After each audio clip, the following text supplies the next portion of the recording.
a great question.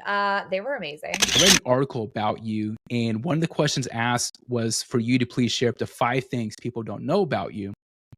One of your responses was that your Myers-Briggs personality type is ENFJ. So here's what I did. I then used that information to Google deep questions to ask ENFJ personality types. Okay. Yeah. And there was a long list. But Alex Klein, are you ready for the one question I picked out? Okay, I'm ready. I actually haven't shared this in a while, and I did do one thing that really helped me get through it. I haven't shared this in a bit, like I said, but it was very useful as a tool for me to keep going. And that was What ways can endeavors that seem like failures lead to success or pay unexpected dividends? Failure is feedback. So Hmm.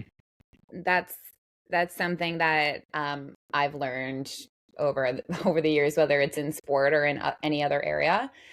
It doesn't mean you're going to keep failing, but all of it is feedback. Sure, that's It's like perfect. a guilty pleasure, I guess. I don't know if this is generic or lame, but I love. You mentioned education or educating a few times. We'll say if you were in charge of the North American, since you're in Canada, North American education system, like what courses would you add to the standard curriculum? Well, you know what? What's really interesting, it's funny you asked that, because today, the high school I went to, they held a Power Fit Day. So they had 7 coaches come in with each on a different topic of what we're physically training the students with.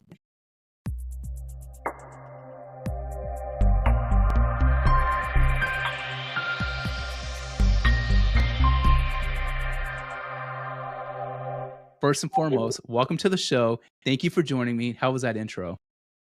That was awesome. I loved it. Thank you. Yeah, I listened to your episode on the with Jamie Allison, and I took some notes, and I thought the bio he did on you was well done. So I was like, I'm just gonna copy that. Like that's I can't do that. Oh, everything sounds right. Yeah. First question I have is, how were the Cayman Islands? Oh, that's a great question. They were amazing. It's rainy and gross out here in Canada. So it was really sad, honestly, landing back in North America. But I'm actually going to visit my mom in Florida where there's palm trees again. So looking forward. Yeah. Not good. And you look very tan. So here's my second hard hitting question. Are you ready? I'm ready. I have a question at the end that I think you're gonna appreciate, but I'm gonna throw in some Easter eggs in that question to see if you can pick up on what I'm talking. Like we'll see. Okay. But when I say the name Riley Tejcek, what comes to mind? My dear friend on USA Bobsled, military girl, Marine, of course, all the above. Yeah, no, she's pretty awesome. I mentioned that I've been, so Riley, she mentioned your name to me, and since then I started just reading about your story and all the different things that you accomplished, and just listening to various pieces of content that you did. But there was one I really found interesting. I read an article about you, and one of the questions asked was for you to please share up to 5 things people don't know about you. One of your responses was that your Myers-Briggs personality type is ENFJ. So here's what I did. I then used that information to Google deep questions to ask ENFJ personality types. Okay. Yeah. And there was a long list. But Alex Klein, are you ready for the one question I picked out? Okay, I'm ready. What makes a person beautiful? Their soul. Ooh, Period. that's good. Yeah, that's Their soul, for sure. Hey, on that, because I think that's a great answer, and I wasn't sure what to expect, but I feel like I wasn't expecting that. But I mentioned I've been just reading about you, and I want to ask, how have you turned something in your personal life that was once negative and uncomfortable, and then use that to fuel your passion for helping others? How have I done that? Well, that's exactly what I did with my coaching business. That's why I became an online coach, due to my diagnosis and going through the health obstacles that I have, filling in the gaps for people, for young women, but individuals who are going through similar situations, but don't have a mentor, just kind of like how I did. So my intent was to bridge those gaps and be that person that, that role model or that connection that they feel they have a safe space with, where I didn't feel that I had somebody who kind of understood when I was going through it. Yeah, well, you talked about like something like you understood as you were going through it. Was there anything specific that you did like during that time? Like, for example, I started writing, journaling, and I started 10 years ago. And there's even now when I'm going through, and I've had a lot of heartbreak. There's been a lot of wins in my life, but a lot of heartbreak too. But as I'm reflecting on things now, or I'm trying to advise someone, I'll go back and read my past notes and then share with people like, hey, here's how I felt in the moment. Here's how I can relate it to what you're doing, or here's what helped me during that time. But is there anything you do like that, or you remember like that just got you through those tough moments? I actually haven't shared this in a while, and I did do one thing that really helped me get through it. I haven't shared this in a bit, like I said, but it was very useful as a tool for me to keep going. And that was, I went to Chapters. It's like a big bookstore here, like Barnes and Noble type thing. And Yeah. I bought a blank journal with tons of pages, and I would fill each and every page with one thing that made my day brighter. So I'm talking like little things. I'm talking like, when you go to the shoe store and the last pair of shoes is your size, I would write that down. Or, the smell of fresh bread baking, I would write that down. Or you pull into your house and the radio is going and the song ends just as you pull into your driveway. So those little things, really practicing gratitude and being mindful of little bright lights that exist in your day to day that you may overlook often when things get really tough. That was a project, I guess, that I took on that was really useful. And I'd recommend people to do the same if they're going through some dark times. It was helpful. Thanks for sharing that. I appreciate that. You mentioned the word gratitude, and there's a podcast that I follow where the host asks every guest at the end of each episode, what are 3 things you're grateful for? So I'm going to steal that question. Besides family, what are 3 things that you're grateful for every single day? Health. That's my first one, because I think I said on Jamie's podcast is you can't be anything. You can't be a coach, you can't be an athlete, you can't be a daughter, a sister, all the above without your health. So first and foremost, that's my instinct answer. Second would be ice cream. What kind of flavor? What are we talking about here? Peanut butter, anything peanut butter. Yeah, peanut butter ice cream is my fave. That I had to throw a fun one in there. And third, I would say there's the cliche of course, having a roof over your head and all of that. And I'd say also my mentors. My mentors, for sure. I'm grateful for who I've worked with. Can we do you want to give any of them a shout out? Yeah, Tim Grover was one of the most impactful mentors. Are you kidding me? You're talking about the Tim Grover? Yeah. Are you the one who trained like Michael Jordan, like that same? I'm sorry, I didn't mean to, like. Oh, this is very nonchalant. Like, Tim Grover, like, no big. Yeah, him and his agent Sherry, I have a pretty good relationship with. I was in part of like one of their mentoring, actually a few of their mentoring groups. They did something called Down and Dirty, and it was like a group mentorship for basically high achieving people, not all athletes, but they were very good at whatever they did, their finance world or whatever. And just it was also during those tough times for me that I got involved, and just surrounding myself with people with that mentality was really also helpful for me to keep going forward. Holy smokes, Tim Grover. That's so cool. And I had a note about, is it Joey Nemeth, Nemet? I had that as like a name I thought you would say, but wasn't expecting Tim Grover. In Ontario, so I just saw him yesterday actually for a lift. No, that's cool. Yeah. Man, and where are you from in Canada? Is it Conestoga? Am I saying? So I always say Waterloo, Ontario. Conestoga is like just outside, but I say it's Waterloo, which is an hour from Toronto. Okay. No. Cool. That's great. A follow-up question I had to the previous main one asked is, in what ways can endeavors that seem like failures lead to success or pay unexpected dividends? You're going to have to say that one more time for me. Yeah, no worries. In what ways can endeavors that seem like failures lead to success or pay unexpected dividends? Failure is feedback. So Hmm. that's something that I've learned over the years, whether it's in sport or in any other area.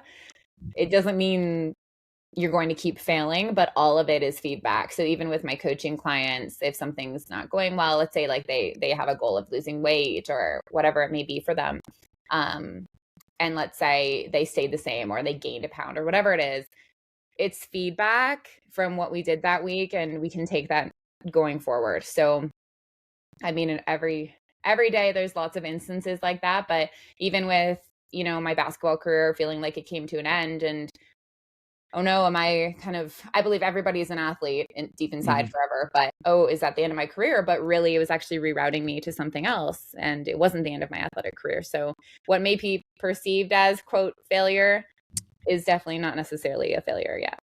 Speaking on that, I have in my notes, when I say perceived failure is oftentimes success trying to be born in a bigger way, what does that make you think of? What I just told you. Yeah. Yeah, what I just told you. That's one of my favorite quotes. Yeah, I had that. I'm not sure where I heard that. Maybe on another podcast, but I have some lighter questions. I want to transition to some lighter, fun topics, and these are miscellaneous questions. Okay. There's no rhyme or reason. It is it's just some fun stuff. But if you were to give a TED Talk about something for which you are not known for, what would the topic be? Which I'm not known for. Right, because obviously, like, I think it's known that you play basketball at a high level. You played professional basketball overseas, and I'm going to consider you a traveler because I've checked out your Instagram and I saw a lot of cool pictures. Bobsled, you know, you've been very open for. I know it's not Crohn's disease, but the sister or cousin, right? Of yeah. So there's that, but yeah, if there was something like, yeah, I feel like people always have. I'm in the military, and one of the things I love about the military is I always meet people.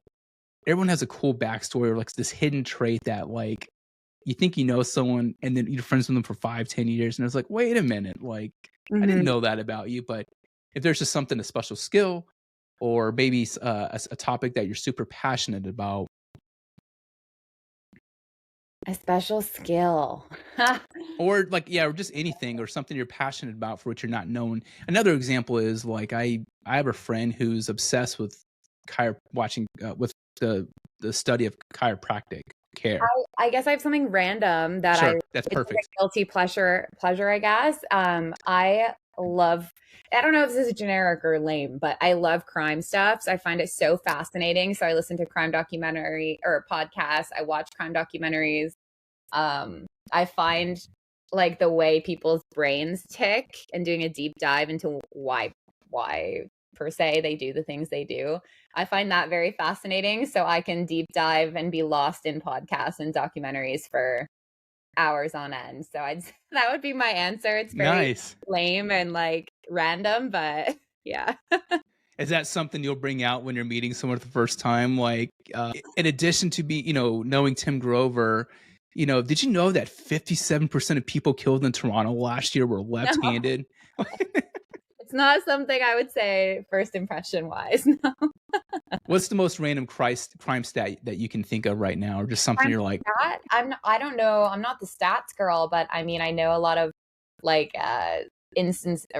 crimes instances that have happened kind of local to me, which is a little bit scary. Like there are a couple ones like 20 minutes from me and ones in Toronto that were pretty intense, but I know about things that happen, but I don't know stats too much. Okay. Yeah. All right, I'm gonna take a different turn. From the board game Clue, which character do you most identify with? Oh, the red one, that lady. Is it Scarlet? Yeah. Maybe? Yeah. What is it about her? I think it's she kind of has like a badass side to her. Yeah. I like that. Like she, I don't know, her vibe. It's so funny. It's like a board game character, but I've always liked her the best. Yeah. I kind of, in that question, I did have the crime stuff that I wasn't expecting that. So the fact that I had that clue question ready to go right after that goes What I perfectly knew about together. the game. Some people might not have known the characters, but at least I know them. Yeah, no, it's I have a 12-year-old daughter, so who also plays basketball, Very good and point. Nice. yeah, but she loves the game Clue, and So is she. She's gonna also love podcasts and documentaries. Just wait. yeah. Okay, so if there was a documentary made about your life, what would the name of that what would the name of the documentary be? Grit. Ooh. What about if it was a crime documentary? Would it still Well, I stay? would hope that there's no crime documentary about me. For any policemen listening, just know that there's nothing I've done wrong. Do you have time for a few more questions? Yeah, I have some interesting ones, but um, if there was a giant billboard that you could place anywhere in the world for everyone to see and read, where would you want that billboard to be? And what would your message? What would you want your message to say on that billboard?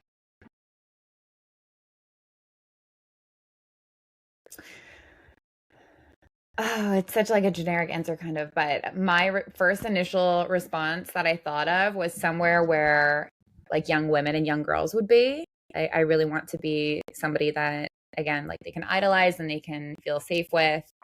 Um, so somewhere where a lot of young girls would see it. And I don't know exactly what it would say, but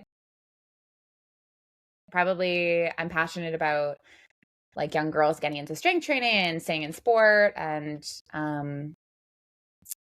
yeah, doing things that they can do jobs and do things that men are also able to do. So it would be something along those lines where a lot of people in that market would be able to see it. I don't know what exactly it would say, but that's my answer. Okay. Mm-hmm. Why do you think strength training is important for females? Because it seems like in the past, females when they say they want to work out, they want to avoid any type of strength training, whether it's with any type of weights or barbells. But why is that so important for women to strength train? It's important for everybody to strength train. I mean, even elderly people, right? For so many scientific reasons with the body Yeah. and everything. But I think a lot of society has it's from history, like it's molded. It is perceived how society has always perceived it, and so I also think a lot of it is lack of education. Like I've mentioned that before. People just don't know enough about what strength training does for you. People think that running on the cardio is what's going to, let's say they want glutes, that it's not going to give you glutes and it's not going to help you reach the goals that you're saying that you want. So there's just like a gap in alignment Yeah. in connecting their goal and what they're doing. So bridging that gap and educating people is a big reason. I like you mentioned education or educating a few times. We'll say if you were in charge of the North American, since you're in Canada, North American education system, um, like what courses would you add to the standard curriculum? Well, you know what? What's really interesting, it's funny you asked that because today, the high school I went to, they held a power fit day. So they had 7 coaches come in with each on a different topic of what we're physically training the students with. And I think that was so cool because I never had that when I went to school in the area. And Yeah. so it also used to be only for boys. See, so this was the first year, which is kind of mind blowing that the girls could also be involved, which I thought was kind of odd.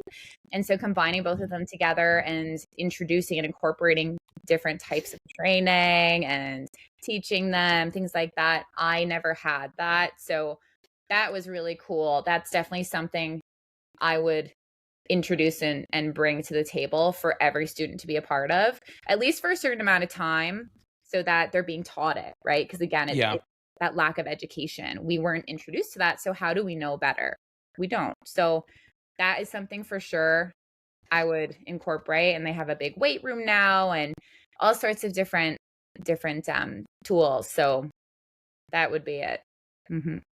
Okay, and then in addition to that, what books are there any books that you would recommend specifically with dealing about trying to, breaking barriers or trying to optimize your potential, and also resilience, because I think for you, there's a lot of mental, like you're a coach, you're a fitness coach, a strength coach, but I think an undersold thing with you is your mental strength, because I read about what you'd experienced in Luxembourg, and I mean, you weren't just some random like small time basketball player. Like you were doing big things, and it was awesome.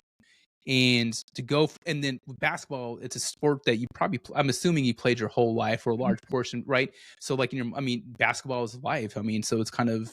And how old were you when you were in Luxembourg? Early 20s. Exactly. So my point with that is like, I mean, it's so and that's such a fragile age for anybody, male or female. But yeah, like, but knowing like what you know now, are there any books or like that you recommend in terms of like just building your mental resilience, mental strength, and then just overall trying to like capitalize on potential? Yeah, I'd say, I never dove into personal development until after this whole experience with basketball. Like I never understood the emphasis of the mental performance side of things. So I would say Atomic Habits. That's a great go-to book. I know it's very famous, but I'm just a sucker. Like I'm a go-to loyal supporter of Tim Grover. I know some of his book Relentless, his book Winning. Mm-hmm. It is basketball oriented. So Yeah. but with that said, you don't have to totally understand basketball to relate. It's you kind of either speak his language or you don't. It's pretty black and white. And I don't know if I'm allowed to swear on this podcast, but Yeah, go for it. He's a no bullshit kind of guy. And so he just says it how it is. I don't believe in this, and he doesn't preach motivation. I don't believe in preaching motivation, because if you don't have motivation, then why are you here? Like that's not something you should be told, need to be told. So I just really feel aligned with his writings, and I would suggest to anybody with that achieving mentality, or you have big goals, big dreams, maybe you feel like a black sheep, anything like that, I would go to read Tim's books for sure. Excellent. No, I'm going to link all this in the show notes, and to include all your social links and to AK coaching and all that. Thank you. I do have one final question, and typically the last question asked in each episode is the Billboard question, but you're VIP, right? So we're going to go above and beyond. Okay. Right. We'll see if you're picking up on what I'm saying here. All right. So I'm going to be driver and use the G-force to take the High Line through a labyrinth with a separate question.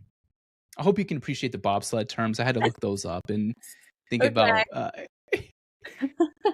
This is the same question asked Riley Tejcek, but I'm going to ask you the same question. If there were a bobsled movie about your life, what would the name of that movie be? And it can't be Cool Runnings. And I have a recommendation, if you can't think of anything. Okay, wouldn't have been Cool Runnings. I wouldn't say that would have been how my experience went.